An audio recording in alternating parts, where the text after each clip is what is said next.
And with less than 12 hours until the polls open tomorrow morning, the big question remains, who will Ontario vote for as its next premier? Well, that question was also being asked in a phone survey today, but it wasn't from a polling company or market researcher, and that left many wondering, who's calling?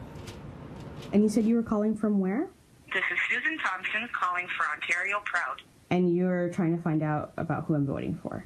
This is a survey on behalf of Ontario Proud. That was a phone call I got to my cell phone this afternoon, and it seems I wasn't the only one. They said, hi, we're calling from Ontario Proud. And then they started saying something. I said, sorry, did you say Ontario Proud? And they said, yes. I said, well, I'm going to hang up. Ontario Proud calls themselves a public advocacy group operating mostly on Facebook.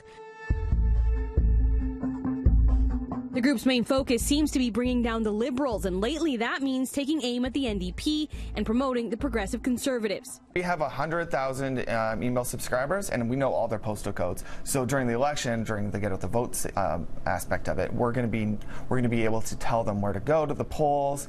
We spoke with the group's founder last month when he admitted they're collecting voter data. The Progressive Conservative, press 3. But for those who aren't subscribers, the calls asking for their voting intention are raising questions. That's my personal privacy. That my choice is my choice. What is it to you?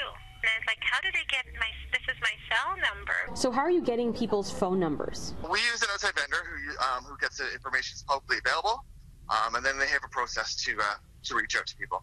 Ballingall wouldn't disclose the name of the company Ontario Proud uses to conduct its surveys, only saying it operates within Elections Ontario and CRTC guidelines, like other third-party groups who support NDP and the Liberals. Is this legal?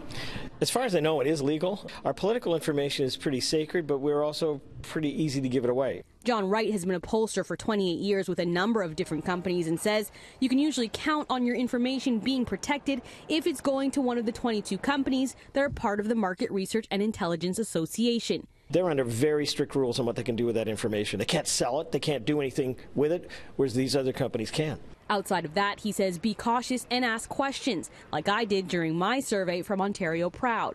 What is the purpose of you trying to find out who I'm voting for?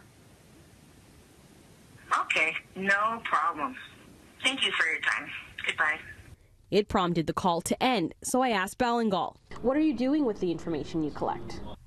Yeah, we're using it to identify voters and get them out and encourage them to vote on election day. What are the callers trained to say when it comes to providing information about this survey? I'd have to speak to my vendor about that. My understanding is that it's all publicly available, and our website has all the information about us. If you are going to be asked your vote, you should treat that a little bit nowadays like credit card information. I mean, you just don't go away and give that sort of thing away freely. Ask some very basic questions. Who are you? What do you want it for? Who's collecting it on your behalf? If they can't answer those things, hang up.